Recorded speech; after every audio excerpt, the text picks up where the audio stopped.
सौराष्ट्रे सोमनाथं च श्रीशैले मल्लिकार्जुनम् उज्जैन्यां महाकाल ओंकारममलेश्वरं परल्यां वैद्यनाथं च डाकिन्यां भीमशङ्करं सेतुबन्धे दुरामेशं नागेशं दारुकावणे वाराणस्यां तु विश्वेशं त्र्यम्बकं गौतमी तटे हिमालये तु केदारं कुशमे सन्त शिवालये एतानि ज्योतिर्लिङ्गानि सायं प्रातः पठिन्नरः सप्तजन्म कृतं पापं स्मरणेन विनश्यति। नमस्कार, स्वागत है आपका आचार्य वाणी में। मैं आचार्य डॉक्टर विक्रमादित्य आपके साथ हूँ और आज का विषय जो है वो है कुंभ राशि वालों के लिए सूर्य का परिवर्तन क्या कुछ करने जा रहा है। देखिए, परिवर्तन संसार का नियम है और हर समय हर क्षण कुछ ना कुछ परिवर्तन होता ही रहता है। और सूर्य भी हमारे इस गैलेक्सी के, इस मिल्की वे गैलेक्सी के अधिपति हैं। सूर्य नारायण हैं और सनातन पद्धति ने इसीलिए भगवान सूर्य को नारायण कहा है, सूर्य नारायण के रूप में उनको स्थान दिया है और प्रत्यक्ष देवता के रूप में उनकी उपासना की जाती है।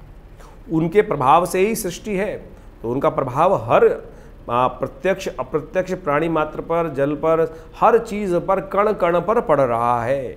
तो इस बात को समझ लेना चाहिए कि सूर्य का परिवर्तन का प्रभाव भी हम सब पर होगा। और कुंभ राशि वालों के लिए तो ये परिवर्तन बहुत विशेष होने वाला है, क्योंकि कुंभ राशि वालों के लिए समझें, कुंभ राशि में कब होने वाला है ये परिवर्तन, पहले वो समझ लें। कुंभ राशि वालों सबके लिए 16 जुलाई को ये परिवर्तन होगा। 16 जुलाई को ये परिवर्तन होगा। तो कुंभ राशि वालों के लिए सूर्य जो है वो कहाँ का स्वामी है? सप्तम भाव का स्वामी है। सप्तम भाव में सिंह राशि पड़ी हुई है और छठे भाव में सूर्य का परिवर्तन होकर जा रहा है। छठे भाव में परिवर्तन जब होने जा रहा है तो समझ लें क्या कुछ होने के योग है। इस तरह खास तौर पर छठा भाव रोग का भाव है, छठा भाव शत्रुओं का भाव है, सूर्य क्रूर ग्रह हैं और छठे भाव में जाकर विशेष तौर पर शत्रुओं का समाप्ति करने का योग भी बना सकते हैं। कंपटीशन अच्छा दे सकते हैं, लेकिन विजय के चांसेस भी अच्छे बन सकते हैं। स्वास्थ्य के मामले में थोड़ा ध्यान रखने की ज़रूरत है। सप्तम भाव के स्वामी यानी व्यापार के स्वामी, और वो छठे भाव में चले गए हैं। ऐसा भी समझ सकते हैं छठे भाव में जब का संबंध, जो सप्तम का संबंध छठे भाव से, रिपु जो है वो थोड़ा सा क्या कुछ करने वाले, परेशान करने वाले, क्या करने वाले वो आपको समझाते हैं। सूर्य की महादशा चल रही है, सूर्य शनि के साथ है, अशुभ है, सूर्य राहु के साथ यदि अशुभ है, तो इन सब ग्रहों को ठीक करने के लिए ये हृदय नाम का योग बड़ा लाभ देता है। तो हमने उस दिन क्या रखा है, जिस दिन ये योग पड़ रहा है, सूर्य ग्रह शांति महायज्ञ विवेकानंद योगाश्रम में। आप उसमें सम्मिलित हो सकते हैं। सुबह 8 बजे से लेकर करीब करीब ये यज्ञ रहेगा 10 बजे तक। उसमें सूर्य ग्रह के स्तोत्र, सूर्य के मंत्र, गायत्री का यज्ञ, बहुत सारे सूर्य की शब्दावली के द्वारा, नामावली के द्वारा यज्ञ किया जाएगा और बहुत अच्छे से उसका लाभ ले सकते हैं और उसके द्वारा आपके बहुत सारे कष्ट दूर करने के अवसर आपको प्राप्त हो सकते हैं। ऐसे में सूर्य का परिवर्तन जो है विशेष तौर पर समझ लें क्या करने वाला है। छठे भाव में सूर्य जाने वाले हैं सप्तम भाव के स्वामी होकर। ये सूर्य का जो छठे भाव में जाना है विशेष तौर पर, देखिए व्यक्ति जो बच्चे हैं उनके लिए एजुकेशन पॉइंट ऑफ व्यू से थोड़ा कष्ट देने के योग, थोड़ा शैतानी मन में ज़्यादा आ सकती है। मन इधर उधर भाग सकता है बच्चों का, थोड़ा पढ़ाई में मन कम लगेगा, इसलिए शिक्षा के क्षेत्र में समस्याएं आने के योग दिखाई देते हैं। जो बच्चे जिनका खासतौर पर राशि या लग्न में खासतौर पर कुंभ है, उनके माँ बाप को उनका ध्यान रखना चाहिए। बच्चे थोड़े से ज़्यादा इधर उधर कष्ट देने के योग बना सकते हैं, ध्यान रखें। टांगों में दर्द होने की शिकायत ज़्यादा परेशान कर सकती है, टांगों में कमजोरी की शिकायत ज़्यादा परेशान कर सकती है, तो इस बारे में थोड़ा ध्यान रखते हुए कार्य करने का प्रयास करना चाहिए। और ख़ास तौर पर ध्यान रखें कि यदि हम बात करें तो जो लोग नौकरी में, उनके लिए यानी जो या नौकरी नहीं है उनके लिए कुछ नया परिवर्तन आने के योग बन सकते हैं। कुंभ राशि वालों के लिए खास तौर पर नौकरी मिल सकती है या उन्नति होने के योग बन सकते हैं, आगे बढ़ने के अवसर प्राप्त हो सकते हैं।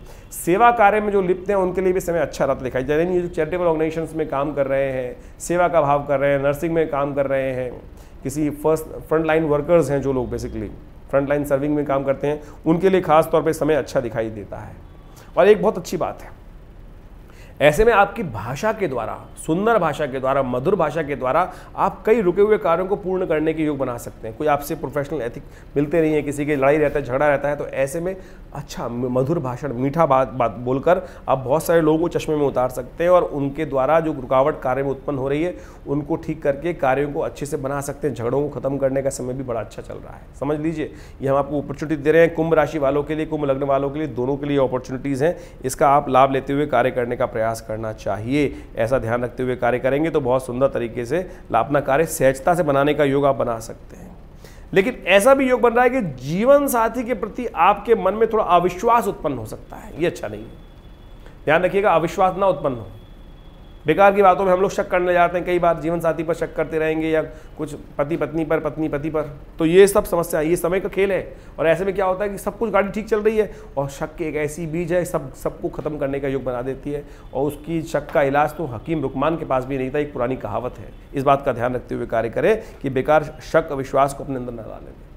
स्वास्थ्य के दृष्टिकोण से अपच की शिकायत, जठराग्नि जो है आपकी वो मंद पड़ सकती है, पेट की जो पाचन क्रिया है वो थोड़ी वीक पड़ सकती है। वैसे ही बारिश का मौसम चल रहा है, वर्षा ऋतु का कार्य है और ऐसे में स्वास्थ्य संबंधी समस्याएं कुंभ राशि वालों को खासतौर पर ध्यान रखने का प्रयास करना चाहिए। इसलिए एक्सरसाइज, योगाभ्यास और खान पान में ध्यान रख, समय से खाना खाने का ध्यान रखें, पेट में गर्मी ना होने दें। क्या होता है हम लोग आम खा लेते हैं, बहुत सारी चीज़ खा लेते हैं, उसके साथ फिर अपच की शिकायत हो जाती है, पेट की गर्मी परेशान कर सकती है। तो ऐसे में ध्यान रखें, कुछ प्राकृतिक चिकित्सा का उपयोग करें। जैसे हमारा दिल्ली में विवेकानंद हॉस्पिटल है, हम वो प्राकृतिक चिकित्सा में व्यक्ति को टब स्नान देते हैं, जो कटी स्नान जिसको बोला जाता है कि टब में बैठाकर पानी पिलाकर टब में बैठाया जाता है, फिर उससे उसका पेट की जो गर्मी है दूर हो जाती है, जो जठराग्नि है वो प्रदीप्त हो जाती है।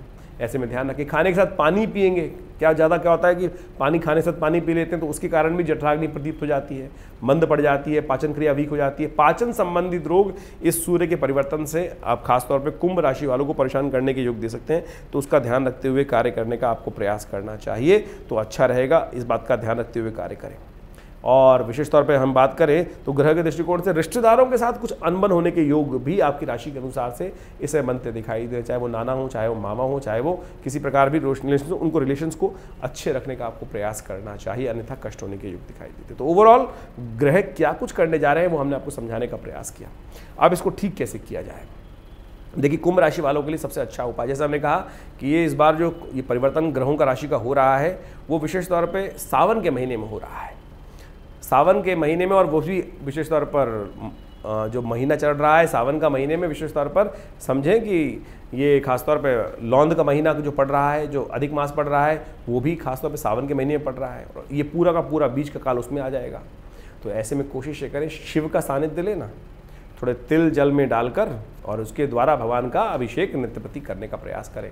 ओम त्र्यंबकम यजामहे सुगंधिम पुष्टिवर्धनम उर्वारुकमिव बंधनान् मृत्युर्मुक्षीमामृतात्। स्वास्थ्य की समस्या जब आए, आप भगवान न करे आए तो आए तो कोशिश करें महामृत्युंजय मंत्र का जप करते हुए ओम होंग जुंग स ओम भूर्भुवस्व ओम त्र्यंबकम यजामहे सुगंधिम पुष्टिवर्धनम उर्वारुकमिव बंधनान् मृत्युर्मुक्षीमामृतात् स्व भुआ भू ओम सह जुंग होंग ओम। इसी मंत्र का उच्चारण करते हुए भगवान का अभिषेक कर लीजिए, तो देखिएगा कष्ट दूर होने के योग बनेंगे, यदि स्वास्थ्य संबंधी समस्या का ये हो गया है। और इसी प्रकार से अनेक मंत्र भारत संस्कृति में बताए गए, उन सब का उपयोग मूल यह है कि तिलोदक के द्वारा, तिल के द्वारा भगवान का अभिषेक करें, तो वो बहुत अद्भुत प्रकार से लाभ देने के योग बनाएगा। ग्रह ग्रहण दृष्टिकोण से हमने आपको सूर्य के परिवर्तन के अनुसार से बता दिया।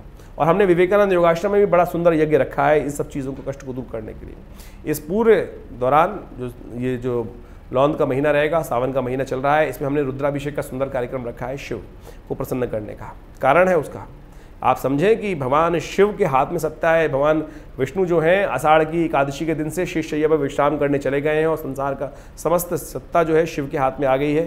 तो ऐसे में शिव को ध्यान करते हुए प्रसन्न करने का आप प्रयास करें। और अब इसीलिए हमने आश्रम में पूरे 30 दिन के लिए इस सावन के महीने में विशेष तौर पर जो वैसे तो 60 दिन तक रखा है, लेकिन बीच में जो यज्ञ रखा है वो विशेष तौर पर गृह शांति के लिए रखा है। तो उसमें आप सम्मिलित हो सकते हैं। शाम को 6 बजे से लेकर रात्रि में 8 बजे तक ये नित्यप्रति रुद्राभिषेक रहता है। और जो लोग भी भाग लेना चाहते हैं, दूध के द्वारा, दही के द्वारा, शहद के द्वारा, घी के द्वारा, भस्म के द्वारा और विभिन्न औषधियों के द्वारा, भस्म विशेष तौर भंग के द्वारा, विजया के द्वारा, ये सब भगवान का अभिषेक नित्यप्रति विवेकानंद योगाश्रम में भगवान शिव का जो बहुत बड़ा विशाल शिवलिंग है उसमें पूजन करने की सुंदर व्यवस्था रहती है रुद्राष्टाध्यायी के द्वारा। आप भी आकर उसमें भाग ले सकते हैं। और जो लोग आना चाहते हैं आरक्षण अपना स्थान कर लें। फ़ोन नंबर्स आपके सामने स्क्रीन पर हैं और उसका लाभ ले सकते हैं। भगवान शिव का आशीर्वाद मिलेगा, कल्याण होगा, कष्ट दूर होंगे। धन्यवाद।